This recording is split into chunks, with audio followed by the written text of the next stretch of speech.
सहनावतु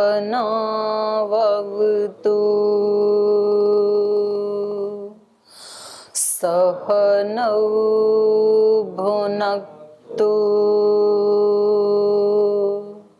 सह वीर्यं करवावहै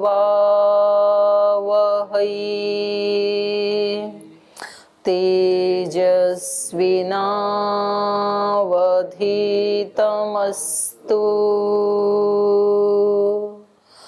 मा विद्विषावहै। ॐ शान्ति शान्ति शान्तिः। न्याय दर्शन के द्वितीय अध्याय का द्वितीय आह्निक पढ़ रहे हैं और इसमें पूर्व पक्षी ने प्रश्न उठाया जो प्रमाणों की परीक्षा हो गई कि आपने जो प्रमाणों का उद्देश्य किया उसमें 4 प्रमाणों का आपने जिक्र किया वो उचित नहीं है। ये 4 भी प्रमाण होते हैं, ऐतिह्य, अर्थापत्ति, संभव, अभाव। तो आपको 8 प्रमाण उद्देश्य करने चाहिए थे वहाँ पर। तो इन्होंने बताया कि ये प्रमाण तो हैं, ठीक है, लेकिन प्रमाणांतर नहीं है। उस 4 के अंदर ही इनका अंतर्भाव निहित है, उन्हीं में आ जाते हैं ये। तो उन्होंने सिद्ध कर दिया। तो अब ये कह रहे हैं अच्छा आप ये मानते हैं कि प्रमाण तो हैं, तो ये आपका कथन उचित नहीं है क्योंकि 3 तो प्रमाण है लेकिन अर्थापत्ति तो प्रमाण नहीं है। पहले तो खुद ही गिनाया था अर्थापत्ति, लेकिन जब इन्होंने स्वीकार किया तो कह रहे हैं अर्थापत्ति अप्रमाणम। अर्थापत्ति तो अप्रमाण है अनैकांतिकत्वात्, क्योंकि वो तो अनैकांतिक है। क्योंकि इन्होंने जो अर्थापत्ति का उदाहरण दिया था वो ये दिया था कि बादल के न होने से वृष्टि नहीं होती है, तो अर्थापत्ति से क्या निकला, होने से होती है। तो उस उदाहरण को पकड़ करके ये इनकी अर्थापत्ति को अनर्थापत्ति मान रहे हैं कि कभी कभी तो बादल के होने पर भी नहीं होती है, तो कभी हो कभी ना हो, वो तो अनैकांतिक होता है और जो अनैकांतिक है वो प्रमाण नहीं हो सकता। तो उसका इन्होंने उत्तर दिया अनर्थापत्तौ अर्थापत्ति अभिमानात्, कि ये दोष अर्थापत्ति का नहीं है बल्कि अनर्थापत्ति में अर्थापत्ति का अभिमान या भ्रम होने के कारण आपको ये अनर्थापत्ति लग रही है। माने अर्थापत्ति के द्वारा वहां पर वृष्टि का जो प्रतिषेध किया था, तो वो प्रतिषेध जो है वो कारणत्व का वहां पर प्रतिषेध नहीं किया, कारणत्व का तो वहां पर प्रतिपादन किया है कि मेघ के रहने पर वृष्टि होती है। तो ये कारणत्व का वहां पर प्रतिपादन किया है कि कारण के होने से कार्य होता है। तो अर्थापत्ति से क्या निकलेगा, कारण के न रहने पर कार्य नहीं होता है, ये है अर्थापत्ति।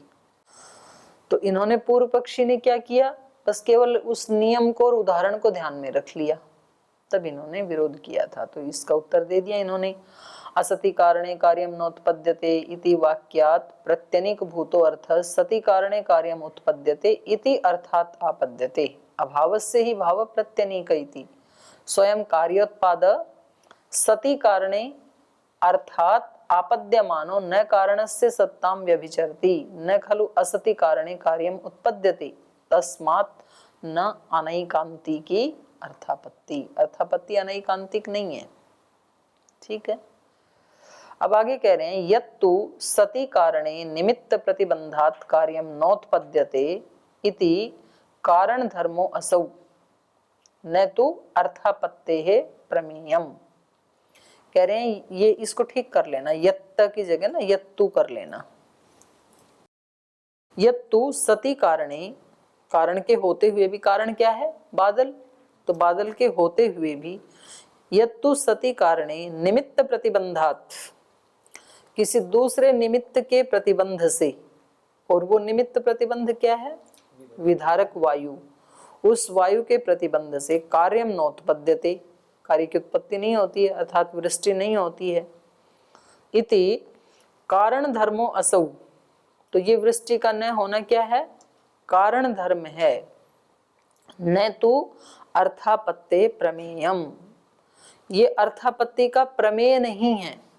हमारी जो अर्थापत्ति है वो इस नियम को जानने के लिए नहीं है कि भाई कब बारिश हुई कब नहीं हुई। ये नियम नहीं करती अर्थापत्ति कि विधारक वायु होगी तो बारिश नहीं होगी कारण के होने पर भी, और जब विधारक वायु नहीं है तो बादल के होने से बारिश हो जाएगी। ये अर्थापत्ति का कार्य नहीं है। किम तर्हि अस्या प्रमेयम, तो इस अर्थापत्ति का प्रमेय क्या है? बोले इसका प्रमेय है सति कारणे कार्यम उत्पद्यते इति। कारण के होने पर ही कार्य की उत्पत्ति होती है। जब भी वृष्टि होती है बादल के होने पर ही वृष्टि होती है, ये अर्थापत्ति थी। क्योंकि हमने उदाहरण क्या दिया था, बादल के न होने पर वृष्टि नहीं होती। तो अर्थापत्ति से प्रमेय क्या है? यहाँ पर क्या जाना जा रहा है? अर्थापत्ति से होने पर होती है। तो होने पर होती है मतलब कारण के होने पर ही कार्य होता है, बिना कारण के नहीं होता है। ठीक है, ये प्रमेय था, ये जना रही थी अर्थापत्ति। सति कारणे कार्यम उत्पद्यते इति योसौ कार्योत्पाद कारणस्य सत्ताम न व्यभिचरति।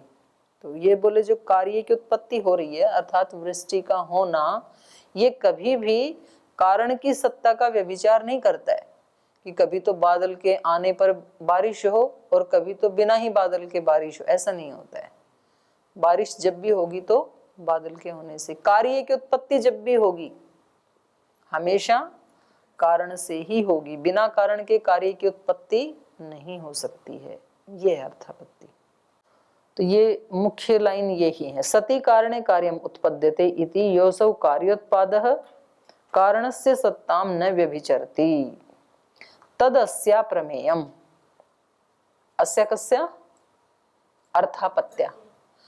ये अर्थापत्ति का प्रमेय है। एवं तो सति अनर्थापत्तौ अर्थापत्याभिमानं कृत्वा प्रतिषेधः उच्यते। तो इस प्रकार से आपने अनर्थापत्ति में अर्थापत्ति का भ्रम करके और ये प्रतिषेध कर दिया था, तो ये ठीक नहीं है। दृष्टश्च कारण धर्म न शक्य प्रत्याख्यातुम, क्योंकि सारे संसार में ये कारण धर्म देखा जाता है, कभी भी कारण के बिना कार्य की उत्पत्ति नहीं होती है। दृष्टश्च कारण धर्म न प्रत्याख्यातुम शक्य, इसलिए कारण कार्य में कारणत्व का कभी भी प्रत्याख्यान नहीं किया जा सकता। आगे कह रहे हैं, इन अपनी बात तो पूरी कर दी सिद्धांती ने, अब इनके ऊपर ही थोड़ा आक्षेप कर रहे हैं। प्रतिषेधा प्रामाण्यम चानैकांतिकत्वात्, कह रहे हैं उल्टा जो है ना आपका जो प्रतिषेध है उसका अप्रामाण्यम, आपके प्रतिषेध का कोई प्रमाण नहीं है। इन्होंने प्रतिषेध किसका किया था? अर्थापत्ति प्रमाण नहीं है। बोले ये जो आप प्रतिषेध कर रहे हैं इस प्रतिषेध का अप्रामाण्य है। क्यों? अनैकांतिकत्वात्, आपका ये प्रतिषेध है ये अनैकांतिक है, माने अर्थापत्ति का जो प्रमाण भाव है उसका जो आप प्रतिषेध कर रहे थे ये आपका प्रतिषेध अनैकांतिक है। अर्थापत्ति ही न प्रमाणम अनैकांतिकत्वात् इति वाक्यम प्रतिषेध। आपने ये वाक्य प्रतिषेध के रूप में कहा था कि अर्थापत्ति प्रमाण नहीं है अनैकांतिक होने से। तेन अनेन अर्थापत्ते प्रमाणत्वं प्रतिसिध्यते, तो कह रहे हैं आपके इस वाक्य से भी अर्थापत्ति के प्रमाणत्व का प्रतिषेध किया गया है, न सद्भाव। अर्थापत्ति की सत्ता का प्रतिषेध नहीं किया, उसके सद्भाव का प्रतिषेध नहीं किया गया। जब आपने कहा कि अर्थापत्ति प्रमाण नहीं है अनैकांतिक होने से, तो अर्थापत्ति के प्रमाणत्व का प्रतिषेध हो रहा है, उसकी सत्ता का तो नहीं हो रहा ना। तो उसको तो मान ही लिया ना आपने अर्थापत्ति को, और जिस चीज को हमने मान लिया तो अपने आप में प्रमाण है। तो उसका जिसको मान लिया उसका प्रतिषेध कैसे कर सकते हैं? तेन अनेन अर्थापत्ते प्रमाणत्वं प्रतिसिध्यते, आपके उस इस वाक्य से अर्थापत्ति के प्रमाणत्व का प्रतिषेध किया जा रहा है। न सद्भाव एवं अनैकांतिको भवति, इसलिए ये आपका प्रतिषेध ही क्या है, अनैकांतिक। अनैकांतिक कैसे हुआ, एक चीज को मान भी रहे हैं और उसका प्रतिषेध भी कर रहे हैं, तो अनैकांतिक हो गया ना, क्योंकि आपने उसके प्रमाणत्व का प्रतिषेध किया लेकिन सद्भाव का तो स्वीकार कर ही लिया। तो किसी चीज को मान भी रहे हैं और प्रतिषेध भी कर रहे हैं, तो आपका ये प्रतिषेध कैसा हो गया, अनैकांतिक। भिन्न भिन्न विषय में प्रतिषेध तो भिन्न भिन्न में तो कर सकते हैं, पर ये इन्होंने एक तरह से तो मान ही लिया उसके सद्भाव को, तो उसके अर्थ ना प्रमाणत्व का प्रतिषेध कर रहे हैं। तो ये तो कह सकते हैं कि वो प्रमाण नहीं है, पर ये कहते हुए भी उसके सद्भाव को तो मान ही लिया कम से कम इन्होंने, तो इनका प्रतिषेध को ही ये अनैकांतिक कह रहे हैं। और पढ़ते हैं क्या निकालते हैं ये, अनैकांतिकत्वात् अप्रमाणेन अनेन न कश्चित अर्थ प्रतिसिध्यते। मतलब उनको उनकी भाषा में ही कह रहे हैं, उनका जैसा ही उत्तर दे रहे हैं घुमा करके। तो कह रहे हैं आपका जो प्रतिषेध है ये अनैकांतिकत्वात्, अनैकांतिक होने से, अप्रमाण है, खुद ही अप्रमाण हो गया, और अप्रमाणेन अनेन न कश्चित अर्थ प्रतिसिध्यते, जो खुद ही अप्रमाण है वो दूसरे को क्या प्रतिषेध करेगा। तो जैसे उन्होंने घुमा करके कहा था ऐसे इन्होंने भी घुमा करके कह दिया कि आपका प्रतिषेध ही अनैकांतिक है। एक तरफ आप उसके सद्भाव को स्वीकार कर रहे हैं और एक तरफ उसका प्रतिषेध कर रहे हैं। अथमन्य से नियत विषयेषु अर्थेषु स्व-विषये व्यभिचारो भवति न च प्रतिषेधस्य सद्भावो विषय। अब ये आप वाली बात कह रहे हैं कि यदि आप ये कहो अथमन्य से नियत विषयेषु अर्थेषु स्व विषय व्यभिचारो भवति, जो नियत विषय वाले जो पदार्थ हैं तो उनका स्व विषय में ही व्यभिचार होता है, अपने विषय में ही। न च प्रतिषेधस्य सद्भावो विषय, तो जो हमने प्रतिषेध किया था अर्थापत्ति के प्रमाणत्व का, तो वो उसके प्रमाणत्व का ही हमने प्रतिषेध किया था। सद्भाव या असद्भाव ये हमारे प्रतिषेध का विषय ही नहीं था। यदि आप ऐसा कहें तो एवं तर्हि तत्प्रामाण्ये वा नार्थापत्य प्रमाणम, माने यदि आप ऐसा कहें तो निषेध को प्रमाण मानने पर, अर्थात जिसका आपने निषेध किया था उसको यदि आप प्रमाण मान लेते हैं तो तत्प्रामाण्ये वा, उसका प्रामाण्य मान लेने पर न अर्थापत्ति अप्रामाण्यम, अर्थापत्ति में अप्रमाणता नहीं होगी। माने अर्थापत्ति भी प्रमाण ही हो जाएगा, क्योंकि वहां वर्षा का न होना ये अर्थापत्ति के दोष के कारण नहीं हो रहा है, वर्षा का अभाव, बल्कि वो तो अन्य निमित्त से हो रहा है।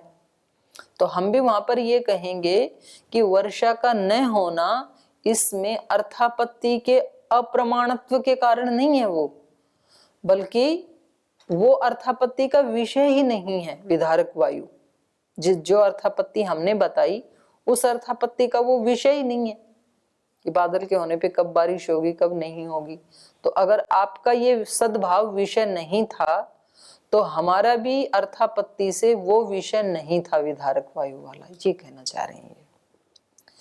तत्प्रामाण्ये वा न अर्थापत्य अप्रामाण्यम, कह रहे अर्थापत्ते कार्योत्पादेन कारण सत्ताया अव्यभिचारो विषय। अर्थापत्ते कार्योत्पादेन, अर्थापत्ति का जो कार्योत्पादेन सह, कार्य की उत्पत्ति के साथ, ये मैं अपनी तरफ से कह रही हूं, सह कारण सत्ताया अव्यभिचारो विषय, कारण सत्ता का अव्यभिचार माने कारण की सत्ता का व्यभिचार न होना, ये हमारा विषय था। अर्थापत्ति से कार्य की उत्पत्ति क्या हो रही थी हमारे यहाँ, बादल के होने से ही वर्षा होती है, ये अर्थापत्ति का विषय था। अर्थापत्तेरपि, अगर आप ये कह रहे हैं कि हमारे प्रतिषेध का विषय अर्थापत्ति का सद्भाव नहीं है बल्कि अर्थापत्ति का प्रमाणत्व है, तो कह रहे हैं हम भी जो कह रहे थे उसमें अर्थापत्तेरपि, अर्थापत्ति से कार्योत्पादेन, कार्य की उत्पत्ति के साथ हम क्या कह रहे थे, कारण सत्ताया अव्यभिचारो विषय, हमारे भी अर्थापत्ति का विषय क्या था? कारण सत्ता का कभी अव्यभिचार नहीं होता है, बादल होने पर ही होगी, कारण से ही कार्य की उत्पत्ति होती है, ये था हमारा विषय। न च कारण धर्मो निमित्त प्रतिबंधात कार्य अनुत्पादकत्वम इति। हमारा अर्थापत्ति का जो विषय था वो ये नहीं था कि निमित्त के प्रतिबंध से कार्य की जो अनुत्पत्ति हो रही है, ये अर्थापत्ति का विषय नहीं था। अर्थापत्ति का विषय क्या था? कारण से ही कार्य होता है, कारण धर्म, ये हमारा अर्थापत्ति का विषय था। न च कारण धर्मो निमित्त प्रतिबंधात कार्य अनुत्पादकत्वम इति। अभावस्य तर्हि प्रमाणाभाव अभ्यनुज्ञा नोपपद्यते कथम इति। अब ये इसको तो मान लिया इन्होंने, ठीक है, अर्थापत्ति तो प्रमाण है। अब अगली बात उठा रहे हैं कि अभाव प्रमाण कैसे हो गए। देखो, ये जो पूर्व पक्षी है ना, ये खुद ही तो इन्होंने उनको प्रमाण बताया था और खुद ही अब उनके ऊपर आक्षेप करें। उन्होंने बताया ये चार भी प्रमाण है, इनको भी प्रमाण मानो। बोले ठीक है, मान लिया, प्रमाण है ये, पर उनके अंतर्गत ही आ जाएंगे। फिर कहा कि अर्थापत्ति कैसे प्रमाण हो सकता है।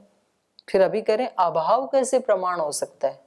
अपने ही कही हुई बात पे खुद ही क्वेश्चन मार्क लगा रहे हैं। तो इसका मतलब है कि पूर्व पक्षी कभी भी कुछ भी बोल सकता है। अगर तो वो अपने सिद्धांत के ऊपर स्थिर रहे तो फिर तो पूर्व पक्षी ही कैसा। तो कभी कभी अपने बोले हुए के ऊपर भी प्रश्न उठा देता है। तो अभी कह रहे हैं अभावस्य तर्हि प्रमाण भाव अभ्यनुज्ञा नोपपद्यते। तो चलो, आपने अर्थापत्ति को तो प्रमाण सिद्ध कर दिया, लेकिन अभाव का जो प्रमाण भाव है उसकी अभ्यनुज्ञा, उसकी स्वीकृति नोपपद्यते, वो उत्पन्न नहीं होगी। माने अभाव प्रमाण नहीं हो सकता है। अभाव को आपने कैसे प्रमाण मान लिया? क्योंकि प्रमाण का तो कोई प्रमेय होना चाहिए, तभी तो कोई वस्तु प्रमाण कोई वस्तु प्रमेय है तभी तो वो प्रमाण बनेगा, उसका साधन। और अभाव से तो किसी चीज को जाना नहीं जा सकता, अभाव का कोई प्रमेय थोड़ी है। तो ये प्रमाण कैसे बनेगा अभाव? ये इनका कहना है। अभाव किसी चीज का प्रमाण नहीं हो सकता है, क्योंकि अभाव का कोई भी प्रमेय नहीं है। ठीक है, तो पूर्व पक्षी कह रहे हैं ना भाव प्रामाण्यम प्रमेय सिद्धे है। अभाव का प्रामाण्य नहीं है, अभाव प्रमाण नहीं हो सकता है, क्योंकि प्रमेय की असिद्धि होने से। अभाव से तो हम किसी चीज को भी नहीं जान सकते हैं, तो जब उसका कोई प्रमेय ही नहीं है तो प्रमाण कैसे हो सकता है। अभावस्य भूयसी प्रमेये लोक सिद्धे वैयात्यात् उच्यते। तो ये सीधा ना उत्तर ही दे रहे हैं, सूत्र का अर्थ नहीं किया, सरल होने के कारण तो सीधा उसका उत्तर ही दे रहे हैं। कह रहे हैं अभावस्य भूयसी प्रमेय लोक सिद्ध। अरे अभाव के तो बहुत सारे प्रमेय हैं जो लोक में सिद्ध हैं। वैयात्याद उच्यते, ये बात तो आप बिल्कुल दुराग्रह से, जड़ता से कह रहे हैं कि अभाव का कोई प्रमेय नहीं है। वैयात्याद उच्यते न अभाव प्रामाण्यम प्रमेय सिद्धे रीति। जो आपने सूत्र में कहा कि अभाव का कोई प्रमाण नहीं है क्योंकि उसके प्रमेय की असिद्धि होने से, ये बात तो आपने जड़ता से कह दी, मूर्खता से कह दी, दुराग्रह पूर्वक कह दी। लोक में तो अभाव के कितने ही हम आपको प्रमेय दिखा सकते हैं। अथ अयम अर्थ बहुत्वात् अर्थैक देश उदाह्रियते। बोले ये अभाव के जो प्रमेय हैं, ऐसे तो बहुत सारे पदार्थ हैं जो हम अभाव से जानते हैं, पर उसका हम एक देश आपको बताते हैं। जैसे मैं यहाँ कहूं कि यहाँ पर गाय नहीं है, तो ये ज्ञान मुझे किससे हुआ? अभाव से हुआ, होती तो दिखती ना। तो ऐसे ये कह रहे हैं बहुत सारे ऐसे प्रमेय हैं अभाव के तो जो अभाव से जाने जाते हैं। मतलब यहाँ पर इस कमरे में क्या क्या वस्तु नहीं है वो सब अभाव के प्रमेय हैं।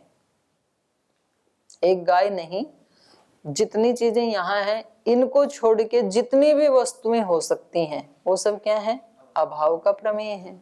तो इसलिए इन्होंने कहा था कि अभाव के तो बहुत सारे हैं पर एक गिनाते हैं, तो ये एक गिना रहे हैं। लक्षितेश्व लक्षण लक्षितत्वात् अलक्षितानां तत्प्रमेय सिद्धि ही। कह रहे हैं कि देखो, लक्षितेषु, जिसमें कुछ लक्षण छींट आदि हैं, किसी कपड़े की दुकान पे कोई व्यक्ति गया तो लक्षितेषु लक्षण लक्षितत्वात्, उसमें वो लक्षण देख करके, माने वो छींट आदि देख करके, बहुत सारे कुछ डिजाइन वाले कपड़े हैं जिसमें डॉट डॉट कुछ नीले पीले डाले हैं, ऐसे उन कपड़ों में उन लक्षण को देख करके अलक्षितानाम, और इसको कैसा चाहिए था कपड़ा, अलक्षित वाला, प्लेन चाहिए था, व्हाइट चाहिए था इसको, तो अलक्षितानाम तत्प्रमेय सिद्धि। किसी ने कहा कि भाई आप दुकान पे जाना और सफेद कपड़ा ले आना, तो ये जब दुकान पे गया तो बहुत सारे वस्त्र थे और उन सब में कुछ डॉट आदि कुछ डिजाइन बने हुए थे, वो व्हाइट नहीं थे। उनको देख करके इसने कहा कि नहीं ये भी नहीं चाहिए, ये भी नहीं चाहिए, और फिर वो एक कपड़ा लाई जिसमें लक्षण नहीं थे, तो उसको देख करके इन्होंने झट पहचान लिया, बोले हाँ मेरे को यही चाहिए। तो ये पहचान किससे हुई, लक्षण के अभाव से, उस कपड़े में लक्षण नहीं था, तो ये इसका प्रमेय हो गया ना अभाव का। तस्य अभावस्य सिद्ध्यति प्रमेयम, अभाव का प्रमेय सिद्ध है। कथम, कैसे, लक्षितेषु वासस्सु अनुपादेयेषु उपायदेयानाम अलक्षितानाम अलक्षितत्वात् लक्षणाभावेन लक्षितत्वात् इति।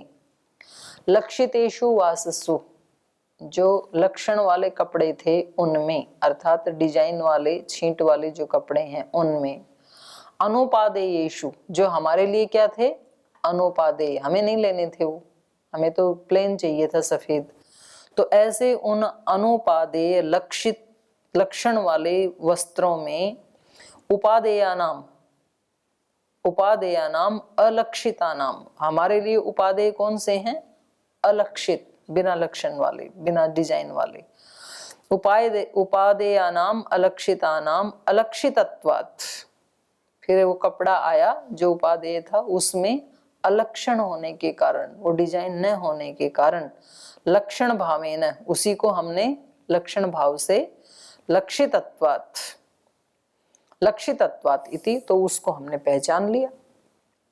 उभय सन्निधौ अलक्षितानि वासांसि आनय इति प्रयुक्तो येषु वासस्सु लक्षणानि न भवन्ति तानि लक्षणाभावेन प्रतिपद्यते, प्रतिपद्य च आनयति, प्रतिपत्ति हेतुश्च प्रमाणम इति। तो कह रहे हैं उभय सन्निधौ, दोनों प्रकार के कपड़े पड़े थे, कुछ लक्षण वाले कुछ अलक्षण वाले, कुछ डिजाइन वाले कुछ प्लेन। उभय सन्निधौ अलक्षितानि वासांसि आनय, किसी ने कहा इति प्रयुक्तः, किसी का भेजा हुआ, किसी का कहा हुआ, किसी व्यक्ति ने कहा अलक्षितानि वासांसि आनय, बिना डिजाइन वाले कपड़े ले आओ, सफेद कपड़े ले आओ जिनमें कोई डिजाइन ना हो, ऐसे किसी ने भेजा। तो वो दुकान पे गया और येसु वासस्सु लक्षणानि न भवन्ति, जिन कपड़ों में लक्षण नहीं होते, अर्थात जो जिनमें लक्षण का अभाव होता है, तानी, उनको लक्षणाभावेन, उसमें छींट के अभाव से प्रतिपद्यते, उसने जान लिया कि ये ही मेरे लिए ले जाने योग्य हैं, और प्रतिपद्य च आनयति, और ऐसे पहचान करके उन श्वेत वस्त्रों को ले आता है वो व्यक्ति। प्रतिपत्ति हेतुश्च प्रमाणम इति, तो ये अभाव, जो लक्षण का अभाव, डिजाइन का अभाव था, ये क्या बन गया, प्रतिपत्ति का हेतु बन गया, पहचानने का हेतु बन गया, तो अभाव का प्रमेय बन गया ना ये। इस व्यक्ति ने श्वेत वस्त्र को कैसे पहचाना, डिजाइन के अभाव से, लक्षण के अभाव से, तो अभाव का ये प्रमेय हो गया और ले आता है। असत्यर्थे ना भाव इति चेत अन्य लक्षणोपपत्ते है। कह रहे हैं असत्यर्थे ना भाव इति चेत, कोई कहे कि सफेद में रंग न होने से अभाव की सिद्धि नहीं होती, क्योंकि अभाव किसको कहते हैं, कोई वस्तु होकर के ना रहे उसको अभाव कहेंगे ना। तो बोले जो श्वेत वस्त्र है उसमें तो डिजाइन था ही नहीं, तो उसको अभाव कैसे कहोगे आप? इन्होंने क्या कहा कि श्वेत वस्त्र में लक्षण का अभाव देख करके उस अभाव के कारण हमने पहचान लिया और हम ले आए, यही हमारा प्रतिपाद्य है। तो ये कह रहे हैं कि उसमें तो पहले से ही नहीं थे। अभाव तो आप तब कहो कि पहले उस श्वेत वस्त्र में डिजाइन थे, फिर उनको हटा दिया, अब ये हो गया अभाव। इस अभाव के कारण आपने जाना कि ये ही श्वेत हैं, अलक्षित हैं, तब तो आप कहो। तो असत्यर्थे ना भाव इति चेत, वो अर्थ था ही नहीं, छींट थी नहीं उसमें, तो अभाव कैसे होगा? ऐसा यदि कहे तो ना, ये कहना उचित नहीं है, क्योंकि अन्य लक्षणोपपत्ते, ठीक है श्वेत में भले ही छींट नहीं है, अन्य में तो है, तो इसमें अभाव हो जाएगा ना। कोई वस्तु वहां है तो वहां उसका सत्ता सद्भाव हो गया, यहां नहीं है तो यहां उसका अभाव हो गया। जैसे गौशाला में तो गो है तो वहां भाव हो गया, कमरे में नहीं है तो अभाव हो गया। तो कहा अन्य लक्षणोपपत्ति है, अन्यत्र जो अन्य वस्त्र हैं उनमें तो लक्षण की उपपत्ति हो रही है ना, तो आप ऐसा नहीं कह सकते हैं। तो पूर्व पक्षी कह रहा है यत्र भूत्वा किंचित न भवति तत्र तस्य अभाव उपपद्यते, जहां कोई वस्तु होकर के और फिर नहीं रहती है वहां उसका अभाव उत्पन्न होता है। न च अलक्षितेषु वासस्सु लक्षणानि भूत्वा न भवन्ति, ये जो अलक्षित वस्त्र है श्वेत वस्त्र, उनमें लक्षणानि भूत्वा न भवन्ति इति न, लक्षण होकर के नहीं रहते हैं ऐसा नहीं है, उसमें तो थे ही नहीं। तस्मात् तेषु लक्षणाभावो अनुपपन्न इति, इसलिए उनमें लक्षण का अभाव उपपन्न नहीं हो पाएगा। तो इसका उत्तर दे रहे हैं न, ऐसा यदि पूर्व पक्षी सोचे तो ये सोचना उचित नहीं है। अन्य लक्षणोपपत्ते है यथा अयम अन्येषु वासस्सु लक्षणानाम उपपत्तिम पश्यति, जैसे ये व्यक्ति अन्य वस्त्रों में उस लक्षण की उपपत्ति को देखता है। नैवम अलक्षितेषु, वैसे श्वेत में नहीं देखता है। सोयम लक्षणाभावम पश्यन् अभावेनार्थ प्रतिपद्यते इति, तो इसलिए ये इस लक्षण के अभाव को देखता हुआ अभावेन अर्थम प्रतिपद्यते, उस अभाव के कारण अपने जो चाहने योग्य अर्थ था उसको पहचान लेता है, अपने श्वेत वस्त्र को पहचान लेता है। इसलिए अभाव ही यहाँ पर लक्षण है, अभाव ही यहाँ पर प्रमाण है अपने वस्त्र लाने का, तो आप इसको अप्रमाण नहीं कह सकते हैं। तो आज यहीं विराम लेते हैं, शेष कल पढ़ेंगे।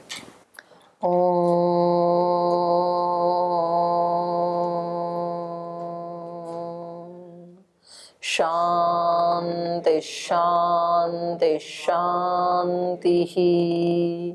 श्री गुरुभ्यो नमः।